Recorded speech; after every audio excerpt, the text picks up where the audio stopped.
welcome back to my channel BioAvenger 20 in the series of molecular basis of inheritance।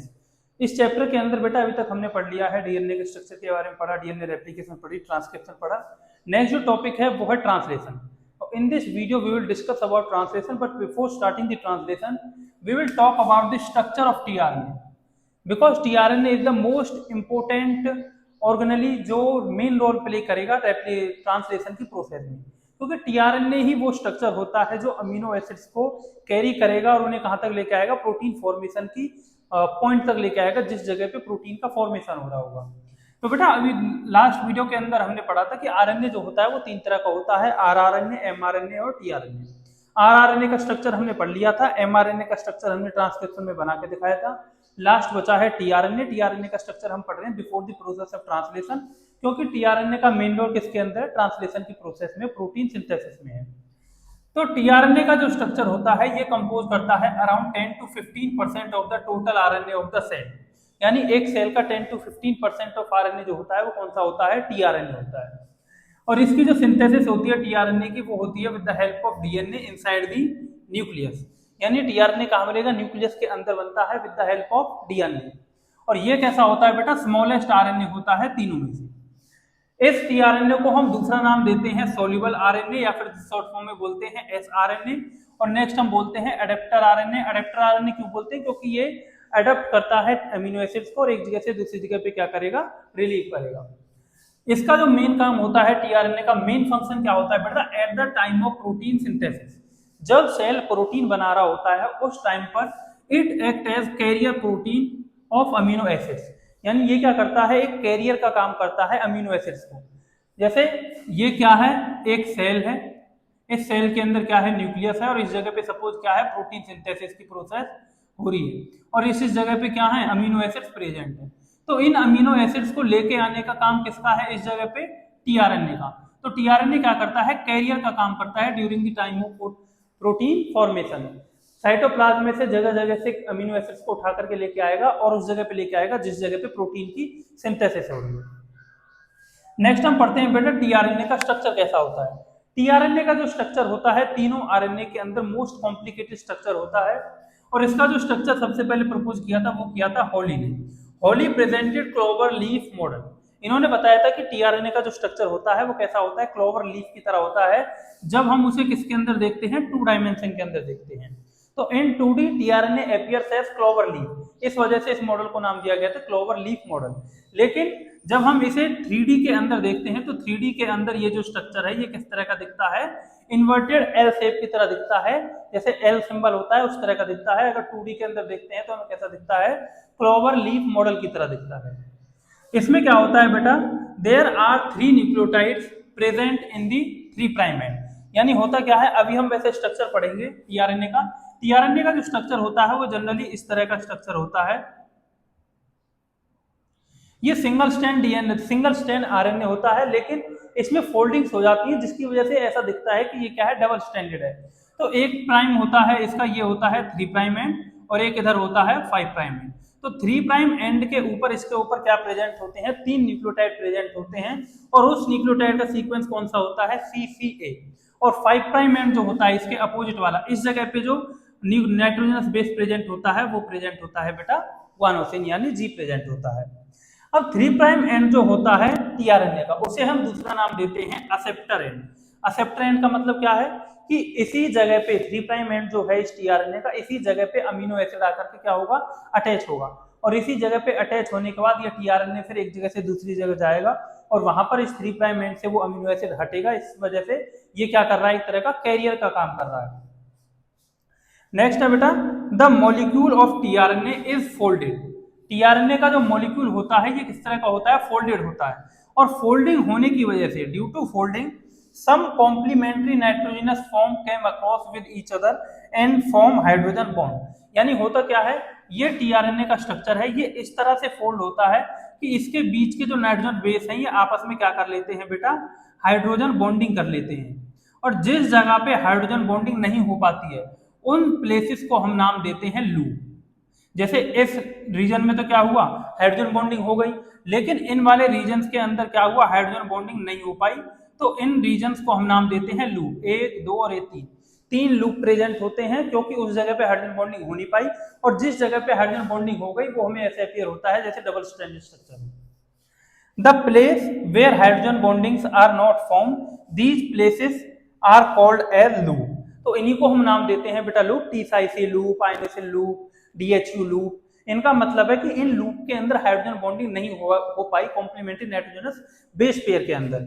जैसे loop के example क्या है बेटा, inosine है, सूडो यूरेसिल है जिसे हम शॉर्ट फॉर्म में साई बोलते हैं, और नेक्स्ट है डाइहाइड्रोयूरेडिन डीएचयू लूप। नेक्स्ट हम पढ़ते हैं बेटा इस टीआरएनए का एक्चुअल में स्ट्रक्चर क्या होता है, जो हम क्लोवर लीफ मॉडल पढ़ रहे हैं 2D स्ट्रक्चर, और उनके अंदर जो लूप है उनका एक्चुअल में काम क्या होता है। अब हम पढ़ते हैं बेटा टीआरएनए का स्ट्रक्चर, उसके अंदर जो लूप होते हैं उनका क्या काम होता है। ये एक्चुअल में स्ट्रक्चर है टीआरएनए का, जिसे हम बोलते हैं 2D स्ट्रक्चर या फिर क्लोवर लीफ मॉडल। इसके अंदर क्या होता है, ये जो आरएनए है ये सिंगल स्ट्रैंडेड है, लेकिन ये फोल्डिंग फॉर्म में प्रेजेंट होता है, जिसकी वजह से ये ऐसा अपीयर होता है कि ये क्या है, डबल स्ट्रैंडेड स्ट्रक्चर है। और ये इस तरह से फोल्ड होता है कि इनके बीच के जो कॉम्प्लीमेंट्री नाइट्रोजनस बेस होते हैं ये आपस में क्या कर लेते हैं, हाइड्रोजन बॉन्डिंग कर लेते हैं, और जिस जगह पे हाइड्रोजन बॉन्डिंग नहीं हो पाती उस रीजन को हम क्या नाम देते हैं, लूप बोलते हैं। 1 2 3 ये स्ट्रक्चर ऐसे हैं जिनके अंदर हाइड्रोजन बॉन्डिंग नहीं हुई, इन्हें हम बोलते हैं लूप। ऐसे ही एक लूप ये रहा वेरिएबल लूप। अब इसमें होता क्या है बेटा, सबसे पहला जो लूप है वो है टी साई सी लूप। इस टी साई सी लूप का काम क्या होता है, ये लूप कनेक्ट करता है टीआरएनए को to the larger subunit of ribosome. यानी यही पता लगाएगा कि जो राइबोसोम होता है उसकी 2 सब यूनिट होती है, लार्जर और स्मॉलर। तो लार्जर सब यूनिट के पास जाकर के अटैच कौन सा यूनिट होता है, टी साई सी लूप आकर के आएगा, और ये larger subunit of ribosome के पास जाकर के क्या हो जाएगा, अटैच हो जाएगा। नेक्स्ट जो लूप होता है बेटा वो होता है रिकॉग्निशन लूप, या फिर इसे हम नाम देते हैं एंटीकोडॉन लूप। ये वाला जो नीचे वाला है इसे हम बोल रहे हैं एंटीकोडॉन लूप। ये क्या होता है बेटा, मोस्ट स्पेसिफिक लूप होता है, और डिफरेंट टाइप के टीआरएनए होते हैं ड्यू टू दिस लूप। यानी जो जो एंटीकोडॉन होगा उसके बेसिस पे ये अलग अलग तरह के क्या पाए जाते हैं, टीआरएनए पाए जाते हैं। इसका काम क्या होता है, tRNA recognize its place on mRNA with the help of anticodon. यानी किसी भी एमआरएनए के ऊपर कौन सा कोडॉन है, उस कोडॉन को आइडेंटिफाई कौन सा स्ट्रक्चर करेगा, एंटीकोडॉन। तो लार्जर सब यूनिट से तो ये वाला अटैच होगा, स्मॉलर सब यूनिट से एंटीकोडॉन जाकर के अटैच हो जाएगा जिस जगह पे एमआरएनए अटैच हुआ पड़ा है पहले से। नेक्स्ट है बेटा last DHU loop. DHU loop को दूसरा नाम देते हैं डाइहाइड्रोयूरेडिन लूप। ये क्या करता है, इसे हम नाम देते हैं amino acyl synthetase recognition loop. Amino acyl synthetase recognition loop का मतलब है ये क्या करता है, अमीनो एसिड के साथ एसाइल ग्रुप लगाता है with the help of enzyme amino acyl synthetase enzyme. और यही अमीनो एसाइल सिंथेटेज एंजाइम जो होता है ये स्पेशल टाइप का एंजाइम होता है जो फंक्शन करता है to activate the specific type of amino acid. यानी अमीनो एसिड को एक्टिवेट करने का काम किसका होता है, अमीनो एसाइल सिंथेटेज एंजाइम। और जब ये अमीनो एसिड एक्टिवेट हो जाता है, एक्टिवेट होने के बाद ये अमीनो एसिड अटैच होता है किसके ऊपर, 3 प्राइम एंड के ऊपर। जब अमीनो एसिड एक्टिवेट होने के बाद 3 प्राइम एंड के ऊपर अटैच हो जाता है, फिर इस स्ट्रक्चर को हम नाम देते हैं चार्जिंग ऑफ टीआरएनए। तो ये हम अभी ट्रांसलेशन की प्रोसेस जब पढ़ेंगे उसके अंदर पढ़ेंगे। तो डीएचयू लूप का मेन काम क्या होता है, ये क्या करता है, अमीनो एसिड को एक्टिवेट करवाता है with the help of amino acyl synthetase recognition loop होता है, अमीनो एसाइल सिंथेटेज एंजाइम होता है। After activation this enzyme attach the amino acid to the 3 prime end of tRNA. जैसे ही अमीनो एसिड एक्टिवेट हो जाएगा, ये अमीनो एसिड कहां जाकर के अटैच हो जाएगा, 3 प्राइम एंड के ऊपर अटैच हो जाएगा। और 20 डिफरेंट टाइप के एंजाइम होते हैं बेटा डिफरेंट टाइप के अमीनो एसिड के लिए। जैसे हमारी ह्यूमन बॉडी के अंदर मोस्टली जो मेनली जो अमीनो एसिड पाए जाते हैं वो कितने तरह के होते हैं, 20 तरह के होते हैं। ग्लाइसिन, आइसोल्यूसिन, ल्यूसिन और मिथियोनिन, इस तरह के 20 टाइप के हमारे अंदर क्या होते हैं, अमीनो एसिड होते हैं। तो उन हर एक अमीनो एसिड के लिए क्या होता है बेटा, डिफरेंट टाइप का एंजाइम होता है जो उसको एक्टिवेट कराएगा और फिर इसके ऊपर अटैच होगा, टीआरएनए के ऊपर अटैच करवाएगा। नेक्स्ट है बेटा डीएचयू लूप का मेन काम क्या है, recognize the specific amino acid tRNA synthetase enzyme. यही डीएचयू लूप क्या करेगा, amino acid tRNA synthetase enzyme को रिकॉग्नाइज करेगा, जिसकी वजह से वो 3 प्राइम एंड के ऊपर आकर के क्या होगा, अटैच होगा। तो आई होप आपको टीआरएनए का स्ट्रक्चर समझ में आया होगा, उसके अंदर लूप्स का क्या काम होता है वो समझ में आया होगा। नेक्स्ट हम शुरू करने वाले हैं द प्रोसेस ऑफ ट्रांसलेशन। और प्रोसेस ऑफ ट्रांसलेशन जो होगी बेटा वो कहां पर होगी, सेल के साइटोप्लाज्म के अंदर होगी। डीएनए रेप्लिकेशन और डीएनए ट्रांसलेशन की जो प्रोसेस होती है वो सेल के न्यूक्लियस के अंदर होती है। लेकिन जैसे ही न्यूक्लियस में एमआरएनए का फॉर्मेशन होता है, एमआरएनए कहां जाता है, साइटोप्लाज्म में। अब साइटोप्लाज्म में क्या होगा, mRNA राइबोसोम और with the help of tRNA इसके अंदर बनेगा प्रोटीन की सिंथेसिस। प्रोटीन की सिंथेसिस को हम क्या नाम देते हैं, ट्रांसलेशन बोलते हैं। ट्रांसलेशन एक ऐसी प्रोसेस होती है बेटा जिसमें अमीनो एसिड्स को पॉलीमराइज किया जाता है और क्या बनाई जाती है, एक पॉलीपेप्टाइड की चेन बनाई जाती है। तो the process of polymerization of amino acids to form a polypeptide chain is called as translation. इसमें क्या हो रहा है, अमीनो एसिड्स को जोड़ा जा रहा है और अमीनो एसिड्स की जोड़ करके एक चेन बनाई जाएगी जिसको क्या बोलेंगे, पॉलीपेप्टाइड की चेन। जो अमीनो एसिड होते हैं बेटा वो ज्वाइन होते हैं with the help of a bond जिसे हम क्या नाम देते हैं, पेप्टाइड बॉन्ड।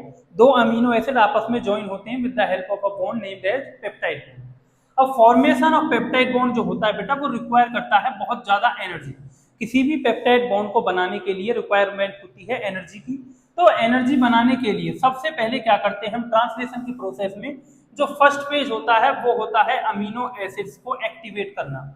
यानी जो अमीनो एसिड्स आपस में पॉलीमराइज की चेन बनाएंगे, पॉलीपेप्टाइड की जो चेन बनाएंगे, उनको एक्टिवेट करने का सबसे पहला काम होता है। तो बेटा ट्रांसलेशन की प्रोसेस शुरू करने से पहले हम कुछ मेन स्टेप्स करते हैं, जिसमें सबसे पहला स्टेप है एक्टिवेशन ऑफ अमीनो एसिड।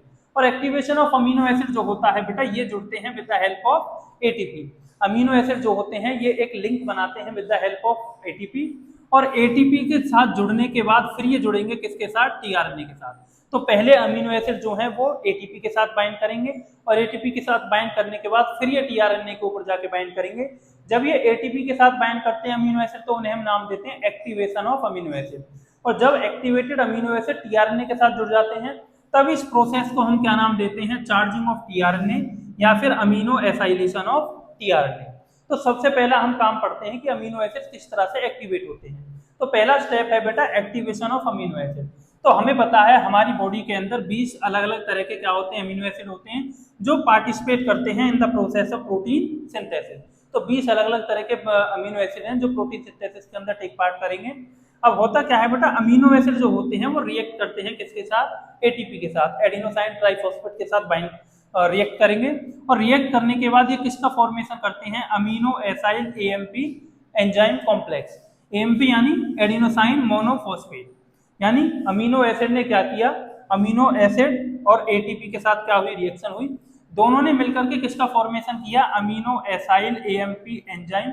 और जो दो फॉस्फेट इनऑर्गेनिक थे वो क्या हो गए, रिलीज हो गए। यानी इनसे क्या मिलेगी, एनर्जी मिलेगी। और ये जो रिएक्शन होती है ये कैटेलाइज होती है in the presence of enzyme amino acyl tRNA synthesis.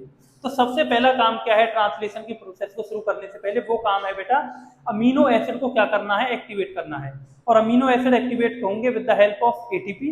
और अमीनो एसिड जब एटीपी के साथ बाइंड करते हैं in the presence of amino acyl tRNA synthesis enzyme, किसका फॉर्मेशन होता है, अमीनो एसाइल एएमपी एंजाइम। और दो इनऑर्गेनिक फॉस्फेट जो होते हैं वो रिलीज हो जाते हैं। नेक्स्ट हम पढ़ते हैं बेटा चार्जिंग ऑफ टीआरएनए या फिर अमीनो एसाइलेशन ऑफ टीआरएनए। तो पहला स्टेप था बेटा एक्टिवेशन ऑफ अमीनो एसिड। दूसरा जो स्टेप है वो है चार्जिंग ऑफ टीआरएनए। इसमें होता क्या है बेटा, चार्जिंग ऑफ टीआरएनए को ही दूसरा हम नाम देते हैं लोडिंग ऑफ टीआरएनए या फिर अमीनो एसाइलेशन ऑफ टीआरएनए। इस स्टेप में क्या होगा, स्पेसिफिक एक्टिवेटेड अमीनो एसिड, जो अमीनो एसिड एक्टिवेट हो चुके थे in the presence of ATP and enzyme amino acyl tRNA synthesis enzyme, उसकी प्रेजेंस में क्या होगा, एक्टिवेटेड अमीनो एसिड जो होता है वो रिकॉग्नाइज करता है अपने स्पेसिफिक टाइप के टीआरएनए को। यानी अलग अलग तरह के टीआरएनए होते हैं तो उन टीआरएनए को ये एक्टिवेटेड अमीनो एसिड क्या करेगा, रिकॉग्नाइज करेगा। और रिकॉग्नाइज करने के बाद ये जो अमीनो एसिड होता है ये अटैच हो जाता है अमीनो एसिड अटैचमेंट साइट, यानी जो कौन सी थी, 3 प्राइम एंड जो थी उसके ऊपर जाकर के ये एक्टिवेटेड अमीनो एसिड क्या हो जाएगा, अटैच हो जाएगा। जैसे ही ये activated amino acid 3 prime and पे टीआरएनए के 3 प्राइम एंड के ऊपर जाकर के अटैच हुआ, इससे क्या होता है, एएमपी और एंजाइम जो होते हैं वो सेपरेट हो जाते हैं और जो स्ट्रक्चर बचता है उसे हम फिर नाम देते हैं अमीनो एसाइलेशन टीआरएनए कॉम्प्लेक्स। हुआ क्या, लास्ट जो हमने पढ़ा था जिसके अंदर एक्टिवेटेड अमीनो एसिड बनने थे उसमें फॉर्मेशन किसकी हुई थी, amino acyl AMP enzyme complex की। जब ये amino acyl AMP enzyme complex tRNA के साथ बाइंड करता है तो क्या होता है, अमीनो एसाइल टीआरएनए कॉम्प्लेक्स बनता है और एएमपी और एंजाइम जो होते हैं वो रिलीज आउट हो जाते हैं। अब ये जो स्ट्रक्चर बना है जिस टीआरएनए के ऊपर अमीनो एसिड अटैच है, इस स्ट्रक्चर को हम नाम देते हैं बेटा चार्ज्ड टीआरएनए। चार्ज टीआरएनए का मतलब क्या है कि टीआरएनए के ऊपर एक्टिवेटेड अमीनो एसिड आकर के क्या हो चुके हैं, अटैच हो चुके हैं। अब यही अमीनो एसाइल टीआरएनए जो है या फिर चार्ज टीआरएनए बोल सकते हैं, ये मूव करेंगे टू दी राइबोसोम, ये आगे राइबोसोम के पास जाएंगे, क्योंकि राइबोसोम के पास ही क्या होगा, प्रोटीन की सिंथेसिस होगी। अब हम पढ़ते हैं बेटा ट्रांसलेशन की प्रोसेस। ट्रांसलेशन की जो प्रोसेस होती है बेटा जनरली 3 स्टेप के अंदर कंप्लीट होती है। सबसे पहला जो स्टेप होता है वो स्टेप होता है इनिशिएशन ऑफ पॉलीपेप्टाइड चेन, यानी पॉलीपेप्टाइड चेन की इनिशिएशन किस तरह से होती है। सबसे पहले तो बेटा इनिशिएशन होने के लिए किस किस चीज की हमें रिक्वायरमेंट होती है ट्रांसलेशन की प्रोसेस के अंदर। सबसे पहला क्या है, 2 तरह की सब यूनिट होनी चाहिए राइबोसोम की, 30S और 50S। अगर प्रोकैरियोट के अंदर पढ़ रहे हैं तो 30S और 50S, अगर यूकैरियोट के अंदर पढ़ रहे हैं तो 60S और 40S। नेक्स्ट क्या है बेटा, जीटीपी होना चाहिए, गुआनोसिन ट्राइफॉस्फेट होना चाहिए, मैग्नीशियम आयन होने चाहिए, चार्ज टीआरएनए होना चाहिए जो ये अमीनो एसिड अटैच हो गया है, एमआरएनए मॉलिक्यूल होना चाहिए, और कुछ इनिशिएशन फैक्टर प्रेजेंट होने चाहिए अगर ट्रांसलेशन की प्रोसेस स्टार्ट करवानी है तो। अगर प्रोकैरियोट की बात करें तो प्रोकैरियोट के अंदर बेटा 3 तरह के इनिशिएशन फैक्टर होते हैं, जो कौन कौन से हैं, IF1, IF2 और IF3। IF मतलब इनिशिएशन फैक्टर 1, 2 एंड 3। अब इनिशिएशन फैक्टर जो होते हैं बेटा ये और कुछ नहीं है, ये क्या है, स्पेशल टाइप के कुछ प्रोटीन होते हैं, और जिनके साथ मिलकर के जीटीपी एंड इनिशिएशन फैक्टर्स यानी गुआनोसिन ट्राइफॉस्फेट और इनिशिएशन फैक्टर मिलकर के आपस में क्या कराते हैं, इनिशिएशन की प्रोसेस को शुरू करवाते हैं। बेटा प्रोकैरियोट्स के अंदर एक स्पेशल टाइप का सीक्वेंस होता है जिसे हम नाम देते हैं एचडी सीक्वेंस। एचडी सीक्वेंस की ही फुल फॉर्म क्या है, साइन डलगार्नो सीक्वेंस। अब ये साइन डलगार्नो सीक्वेंस एक्चुअल में होता क्या है, यही साइन डलगार्नो सीक्वेंस क्या करता है, एमआरएनए को आइडेंटिफाई करवाता है कि कौन सी आरएनए की स्मॉलर सब यूनिट है। अब एमआरएनए जो है वो साइटोप्लाज्म के अंदर प्रेजेंट है, और साइटोप्लाज्म में क्या है, राइबोसोम प्रेजेंट है। तो एमआरएनए को कैसे पता लगता है कि राइबोसोम की कौन सी सब यूनिट के ऊपर जाके अटैच होना है, लार्जर सब यूनिट पे अटैच होना है या फिर स्मॉलर सब यूनिट पे। तो इसको आइडेंटिफाई करने के लिए एमआरएनए के ऊपर क्या है, एक स्पेशल टाइप का सीक्वेंस होता है जिसे हम क्या बोलते हैं, साइन डलगार्नो सीक्वेंस। और यही सीक्वेंस क्या कराता है बेटा, स्मॉलर सब यूनिट की रिकॉग्निशन कराता है कि कौन सी राइबोसोम की स्मॉलर सब यूनिट है। होता क्या है, ये सीक्वेंस जो होता है ये 8 नाइट्रोजनस बेस पेयर का होता है, और ये प्रेजेंट होता है before the 4 to 12 nitrogenous base of initiation codon on mRNA. यानी एमआरएनए पर इनिशिएशन कोडॉन के 4 से 12 के बीच में 8 नाइट्रोजन बेस जो पेयर होते हैं वही क्या होते हैं, साइन डलगार्नो सीक्वेंस होते हैं, और इन्हीं को हम नाम देते हैं बेटा एचडी सीक्वेंस। और ये सीक्वेंस क्या होता है, AGGAGGU, इस सीक्वेंस को बोलते हैं साइन डलगार्नो सीक्वेंस। अब ये सीक्वेंस तो प्रेजेंट है एमआरएनए के ऊपर।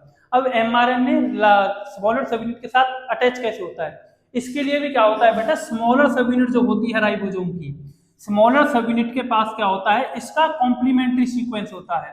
यानी इसी सीक्वेंस का कॉम्प्लीमेंट्री सीक्वेंस किसमें प्रेजेंट होगा, स्मॉलर सब यूनिट ऑफ राइबोसोम, जिसकी वजह से ये क्या करेगा, एचडी सीक्वेंस के साथ बाइंड करेगा, और एमआरएनए जो है वो स्मॉलर सब यूनिट के साथ जाकर के क्या कर जाएगा, अटैच कर जाएगा, और बॉन्ड फॉर्मेशन हो जाएगी। ये जो प्रेजेंट होता है बेटा एंटी साइन डलगार्नो सीक्वेंस, जो स्मॉलर सब यूनिट ऑफ राइबोसोम पे प्रेजेंट है, ये प्रेजेंट होता है 16S rRNA के ऊपर प्रेजेंट होता है, और इस सीक्वेंस को हम नाम देते हैं एंटी साइन डलगार्नो सीक्वेंस, जिसकी वजह से एमआरएनए को ये पता लगता है कि कौन सा स्मॉलर सब यूनिट है और कौन सी लार्जर सब यूनिट है, कौन सी सब यूनिट के ऊपर जाकर के मुझे क्या करना है, अटैच होना है। जैसे प्रोकैरियोट के अंदर साइन डलगार्नो सीक्वेंस होता है एमआरएनए पे, और एंटी साइन डलगार्नो सीक्वेंस होता है स्मॉलर सब यूनिट ऑफ राइबोसोम के ऊपर। यूकैरियोट के अंदर आइडेंटिफिकेशन कैसे होती है, यूकैरियोट के अंदर क्या होता है बेटा, स्मॉलर सब यूनिट जो होती है राइबोसोम की वो रिकॉग्नाइज होती है with the help of 7 methyl guanosine triphosphate. और ये 7 मिथाइल गुआनोसिन ट्राइफॉस्फेट क्या होती है, कीपिंग 5 प्राइम एंड के ऊपर जो हम करते हैं, इसके ऊपर एक सीक्वेंस प्रेजेंट होता है, और ये सीक्वेंस क्या करता है, 18S rRNA के ऊपर स्मॉलर सब यूनिट जो है राइबोसोम की, उसके ऊपर इसका कॉम्प्लीमेंट्री सीक्वेंस होगा 7 मिथाइल गुआनोसिन ट्राइफॉस्फेट का, जिसके थ्रू यूकैरियोट का जो एमआरएनए है वो किससे जाकर के अटैच हो जाएगा, स्मॉलर सब यूनिट ऑफ राइबोसोम के साथ जाकर के अटैच हो जाएगा। नेक्स्ट हम पढ़ते हैं बेटा, होता क्या है, 30S ऑफ सब यूनिट, यानी राइबोसोम की छोटी वाली जो सब यूनिट है वो बॉन्ड किसके साथ रिएक्ट करेगी, एमआरएनए के साथ। एमआरएनए के साथ जब 13S ऑफ सब यूनिट ऑफ राइबोसोम जाकर के अटैच होती है, ये अटैच होती है in the presence of initiation factor 3 और मैग्नीशियम आयन के अंदर। तो जो फॉर्मेशन होता है वो फॉर्मेशन होता है एक कॉम्प्लेक्स का, जिसे हम नाम देते हैं 30S सब यूनिट एमआरएनए कॉम्प्लेक्स। यानी 30S सब यूनिट ऑफ राइबोसोम के साथ क्या जुड़ गया है, एमआरएनए, और इसी कॉम्प्लेक्स को क्या बोलते हैं, 30S सब यूनिट एमआरएनए कॉम्प्लेक्स। अब होता क्या है बेटा, ये जो 30S सब यूनिट एमआरएनए कॉम्प्लेक्स है ये बाइंड करता है किसके साथ, फॉर्माइल मिथियोनिल टीआरएनए कॉम्प्लेक्स, यानी टीआरएनए का जो कॉम्प्लेक्स होता है उसके साथ अटैच होता है फॉर्माइल मिथियोनिल। और ये फॉर्माइल मिथियोनिल टीआरएनए कॉम्प्लेक्स जो होता है ये नेक्स्ट अटैच होता है किसके साथ, 30S सब यूनिट एमआरएनए कॉम्प्लेक्स के साथ। जब ये दोनों आपस में अटैच होते हैं, ये अटैच होते हैं in the presence of GTP guanosine triphosphate, initiation factor 2, initiation factor 3 और मैग्नीशियम आयन। इससे फॉर्मेशन होता है बेटा 30S mRNA formyl methionyl tRNA complex, यानी टीआरएनए जो है वो 30S एमआरएनए जो 30S जो सब यूनिट है राइबोसोम की उसके पास जाकर के अटैच हो गया है, ऐसा समझ लो। ये क्या है, स्मॉलर सब यूनिट है। इस स्मॉलर सब यूनिट के ऊपर क्या अटैच हुई है, एमआरएनए अटैच है, और इसी एमआरएनए के ऊपर आकर के क्या अटैच हो गया है, अब टीआरएनए का जो स्ट्रक्चर है वो आकर के अटैच हो गया है। इस स्ट्रक्चर को हम नाम दे रहे हैं 30S mRNA formyl methionyl tRNA complex. अब होता क्या है, जैसे ये स्ट्रक्चर बनता है इसके बाद राइबोसोम की जो लार्जर सब यूनिट होती है, यानी लार्जर सब यूनिट कौन सी है राइबोसोम की, 50S वाली। प्रोकैरियोट की बात चल रही है तो कौन सी सब यूनिट है, 50S वाली। अब ये 50S वाली जो सब यूनिट होती है ये इस कॉम्प्लेक्स को आकर के क्या करेगी, ज्वाइन करेगी। और ज्वाइन करने के बाद होता क्या है, लार्जर सब यूनिट जो होती है राइबोसोम की उसके ऊपर मेनली 3 तरह की साइट पाई जाती हैं। एक होता है ई, एक होता है पी और एक होता है ए। ई पी ए ये 3 तरह की साइट प्रेजेंट होती है larger subunit of ribosome के ऊपर, यानी 50S के ऊपर। अगर यूकैरियोट की बात करें तो 60S के ऊपर। ये जो साइट होती है ये क्या नाम है कि ई का मतलब होता है बेटा एग्जिट साइट, पी का मतलब होता है पेप्टिडल साइट और ए का मतलब होता है अमीनो एसाइल साइट। नेक्स्ट हम पढ़ते हैं इन ईपीए का मतलब क्या होता है, और जो दूसरा स्टेप है ट्रांसलेशन का, एलोंगेशन ऑफ चेन, वो पढ़ते हैं। तो बेटा होता क्या है, लार्जर सब यूनिट जो होती है राइबोसोम की उसके पास 3 तरह की साइट होती है, ई, पी और ए। अब इसमें क्या है, ई का मतलब है एग्जिट साइट, पी का मतलब पेप्टाइडल और ए का मतलब अमीनो एसिड साइट। तो स्टार्टिंग कोडॉन जो होता है एमआरएनए का वो नियर होता है पी साइट के of ribosome. So tRNA with formyl methionyl amino acid first attach with the P site, यानी जो एमआरएनए होता है, सपोज यहां से क्या हो रहा है, एमआरएनए शुरू हो रहा है, तो एमआरएनए का जो स्टार्टिंग का कोडॉन होगा, इनिशिएशन कोडॉन, वो आता है पी साइट के ऊपर। तो पी साइट के ऊपर आता है तो पहला टीआरएनए जो अमीनो एसिड लेके आएगा वो कहां पे लेके आएगा, इस पी साइट के ऊपर। अब जैसे ही ये पी साइट वाला टीआरएनए ई साइट के ऊपर आएगा तो नेक्स्ट जो टीआरएनए आएगा फिर वो आएगा ए साइट के ऊपर, क्योंकि नेक्स्ट जो कोडॉन है वो कहां पर है, ए साइट के नीचे है। तो पहला जो कोडॉन होता है वो होता है पी साइट के ऊपर, जिसकी वजह से सबसे पहला जो टीआरएनए आएगा वो पी साइट के ऊपर आएगा, ना कि ए साइट के ऊपर। लेकिन पहला टीआरएनए पी साइट के ऊपर आने के बाद नेक्स्ट जो टीआरएनए आएगा ए साइट के ऊपर आएगा, और नेक्स्ट जो प्रोसेस चलेगी वो ऐसे होगी, पहले टीआरएनए अमीनो एसिड लाएगा ए पे, ए से शिफ्ट होगा पी पे, और पी से फिर ई के थ्रू क्या होगा, टीआरएनए रिमूव आउट हो जाएगा। तो इसमें क्या बताया है कि पहला new tRNA with new amino acid always attach with the A site, but in initiation A site is empty, यानी स्टार्टिंग के टाइम पर जब इनिशिएशन होती है उस टाइम पर पहला टीआरएनए पी पर आएगा, ए क्या रहेगा, ऑलवेज एम्प्टी रहेगा। पहला जो टीआरएनए पी पे आ जाएगा, उसके बाद जब नए टीआरएनए आएंगे वो हमेशा किसके ऊपर आएंगे, ए साइट के ऊपर आएंगे, फिर ये चेंज चलती रहेगी ए टू पी, पी टू ई। ये तो हो गया बेटा स्टार्टिंग के अंदर तो पहला टीआरएनए आएगा पी साइट के ऊपर आएगा। नेक्स्ट हम पढ़ते हैं बेटा दूसरा जो स्टेप है ट्रांसलेशन का, वो है चेन इलोंगेशन, यानी चेन किस तरह से बनती है पॉलीपेप्टाइड की, यानी अमीनो एसिड की जो चेन है वो किस तरह से बनती है। New tRNA with new amino acids is attached eight A site. अब क्या होगा, नया जो टीआरएनए होगा वो किसके ऊपर आएगा, ए साइट के ऊपर आएगा, ना कि पी साइट के ऊपर आएगा। The link between amino acids of P site of tRNA is broken and tRNA of P site is discharge, so COH group of P site is of amino acid becomes free. होता क्या है बेटा, इसे हम इस तरह से समझ सकते हैं, जैसे सपोज ये क्या है, लार्जर सब यूनिट है, और इस लार्जर सब यूनिट के ऊपर 3 तरह की साइट हैं, ई, पी और ए। सपोज पहला जो टीआरएनए आया वो इस जगह पे आया, और इस टीआरएनए के ऊपर क्या है, एक अमीनो एसिड है, और दूसरा जो टीआरएनए आया, दूसरा टीआरएनए आया इस जगह पे, दूसरा टीआरएनए इस जगह पे आया, और इसमें क्या है बेटा, दूसरा अमीनो एसिड है। जब ये पी वाला जो अमीनो टीआरएनए है ये जब ई की तरफ मूव करता है तो इस टीआरएनए पे जो अमीनो एसिड होता है वो क्या हो जाता है, रिलीज हो जाता है। जैसे ही ये टीआरएनए ई साइट के ऊपर आएगा, यानी टीआरएनए आ गया इधर और अमीनो एसिड रह गया इधर। तो इस अमीनो एसिड का जो लास्ट वाला ग्रुप होता है, लास्ट वाला ग्रुप क्या होता है, COH ग्रुप। ये COH ग्रुप क्या रह जाता है, फ्री रह जाता है। और ए साइट वाला जो अमीनो एसिड है, इसका जो पहला ग्रुप होता है वो क्या होता है, NH2, ये फ्री होता है। तो पी साइट का COH और ए साइट का NH2, ये दोनों आपस में क्या बना लेते हैं बेटा, बॉन्ड बना लेते हैं, और इसी बॉन्ड को हम क्या नाम देते हैं, पेप्टाइड बॉन्ड। तो हुआ क्या, पी साइट का टीआरएनए जो था वो रिमूव हो गया और अमीनो एसिड ऊपर रह गया। तो टीआरएनए ई साइट से बाहर निकल जाएगा, एग्जिट हो जाएगा। लेकिन पी साइट के ऊपर जो अमीनो एसिड था, जैसे ही टीआरएनए रिमूव हुआ, उसका कार्बोक्सिलिक जो ग्रुप था COH, वो क्या रह गया, फ्री रह गया, जिसकी वजह से ये बॉन्ड फॉर्मेशन कर लेता है with the help of A site amino acid NH2 group. NH2 group और COH ग्रुप के बीच में बॉन्डिंग होती है, जिसे हम नाम देते हैं पेप्टाइड बॉन्ड। अब ये टीआरएनए यहाँ से निकल गया, जैसे ही ये ए वाला टीआरएनए पी पे आएगा, इसके पास कितने अमीनो एसिड हो गए, 2। एक पी वाला पहले था और एक वाला ए वाला ये है। अब ये 2 अमीनो एसिड हो गए पी के ऊपर, फिर तीसरा टीआरएनए आएगा, वो तीसरा अमीनो एसिड लेके आएगा, फिर यहाँ का टीआरएनए ई पे जाएगा, फिर टीआरएनए रिमूव हो जाएगा, तो इस जगह पे 2 अमीनो एसिड रह जाएंगे। फिर भी इस अमीनो एसिड का क्या रह जाएगा, फ्री कार्बोक्सिलिक ग्रुप रह जाएगा। ये कार्बोक्सिलिक ग्रुप फिर दोबारा से ए साइड के टीआरएनए के NH2 के साथ बॉन्ड फॉर्मेशन करेगा पेप्टाइड बॉन्ड के थ्रू। इस तरह से क्या होगी, एक तरह की चेन बनती रहेगी। जैसे जैसे राइबोसोम mRNA के ऊपर स्लाइड करता रहेगा, वैसे वैसे एक पॉलीपेप्टाइड की चेन बनती रहेगी। इसी को हम नाम देते हैं बेटा चेन इलोंगेशन। इसमें क्या है, now peptide bond take place between the COH group of P site and NH2 group of A site of amino acid. यानी पी साइट का जो अमीनो एसिड का COH ग्रुप है और ए साइट के अमीनो एसिड का NH2 group है, वो आपस में बॉन्ड फॉर्मेशन कर लेंगे with the help of peptide bond. और ये जो प्रोसेस हो रही है, चेन इलोंगेशन जो हो रही है, 23SR RNA induce the formation of peptide bond. यानी एक तरह का rRNA होता है, जो कौन सा है, 23SR RNA, जो क्या करा रहा है, इस बॉन्ड फॉर्मेशन को इंड्यूस करवाता है। तो इससे क्या हुआ है, आरएनए जो है वो किसका काम कर रहा है, एक एंजाइम का। तो जब आरएनए एक एंजाइम की तरह काम करता है, उसे हम नाम देते हैं बेटा राइबोजाइम। क्या नाम देते हैं, राइबोजाइम। अब after the formation of peptide bond, tRNA of P site is released from ribosome via E site and dipeptide attached to the A site. अब होगा क्या, यहाँ पे पी साइट पे जो टीआरएनए था वो ई साइट से बाहर निकल जाएगा और ए साइट वाला फिर पी पे आ जाएगा। तो इस तरह से एक साइकिल चलती रहेगी, नए वाले टीआरएनए आते जाएंगे और पुराने वाले टीआरएनए ई साइट से निकलते जाएंगे। कब तक चलते रहेंगे, जब तक ये एमआरएनए का कॉम्प्लीमेंट जो स्ट्रैंड है वो पूरा नहीं हो जाता है।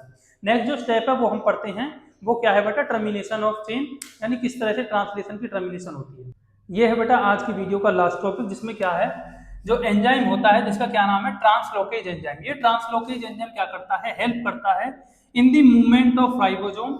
मतलब कि राइबोसोम के ऊपर सॉरी एमआरएनए के ऊपर जो राइबोसोम मूव करता है, वो मूव करता है with the help of enzyme translocase. और ट्रांसलोकेज एंजाइम जब मूव करता है तो उसके लिए क्या होती है, जीटीपी की भी रिक्वायरमेंट होती है, जो क्या प्रोवाइड कराएगा, एनर्जी प्रोवाइड कराएगा।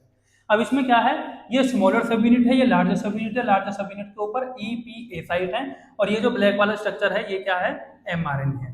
ये राइबोसोम जो है वो इस तरह से स्लाइड करता रहेगा, कहां तक, जहां तक ये एमआरएनए का जो स्टैंड है खत्म नहीं हो जाता। और इस तरह से इनके बीच में क्या बनती रहेगी, चेन बनती रहेगी। पहले पी पे एक अमीनो एसिड है, ए पे एक अमीनो एसिड है। जैसे ही पी वाला टीआरएनए इधर शिफ्ट होगा, इस जगह पे अमीनो एसिड फ्री रह जाएगा, ये बॉन्ड बना लेगा ए वाले के साथ। तो ये वाला जो टीआरएनए ये शिफ्ट हो जाएगा पी पे, तो पी पे कितने अमीनो एसिड हो जाएंगे, 2।